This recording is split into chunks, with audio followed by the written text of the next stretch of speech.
Service national, une structure appelée à contribuer à la sécurité alimentaire en RDC. Les champs de KCC ont produit une bonne récolte. Le commandant du service national, le général Jean-Pierre Kassongo, qui a conduit les opérations, se dit heureux des résultats. On l'écoute.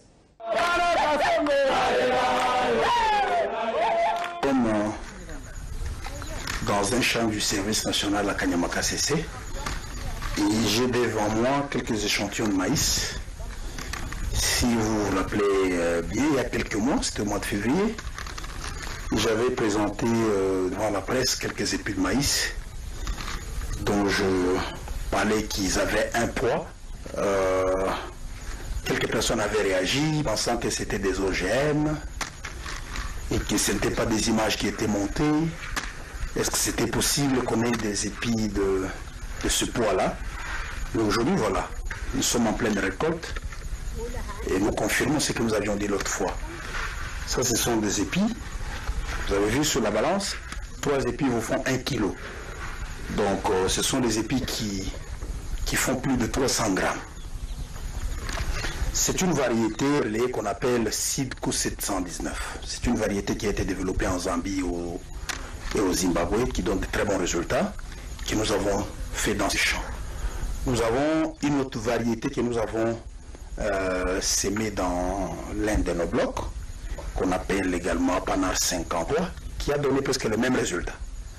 Et vous voyez que c'est du bon maïs. Le rendement est très bon. Vous voyez partout dans les sacs, ça c'est le maïs de glanage. Ça a donné presque des résultats homogènes partout. Ce sont des épis de bon rendement, qui ne sont pas des OGM.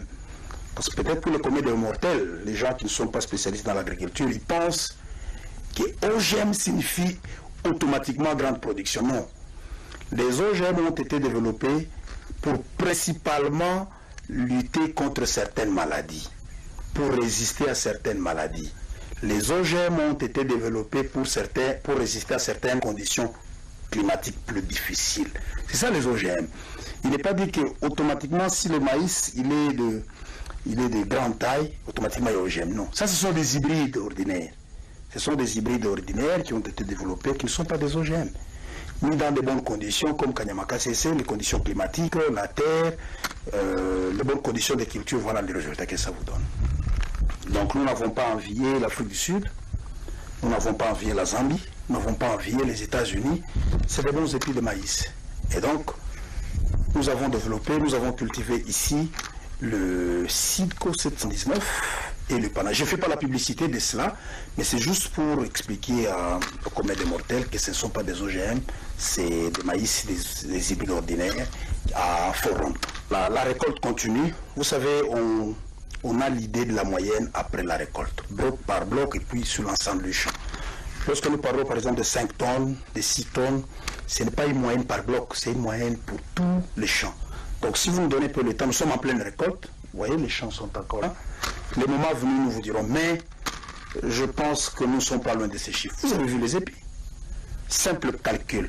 Vous avez un épi de 300 grammes et que vous avez semé 40 000 graines à l'hectare. Faites le calcul. 300 grammes fois 40 000 plantes dans les champs. Vous êtes à 12 tonnes. Mais parce que nous savons qu'il y a aussi des épis moins grands et consorts, et nous pouvons facilement projeter la moyenne de production à 7 tonnes.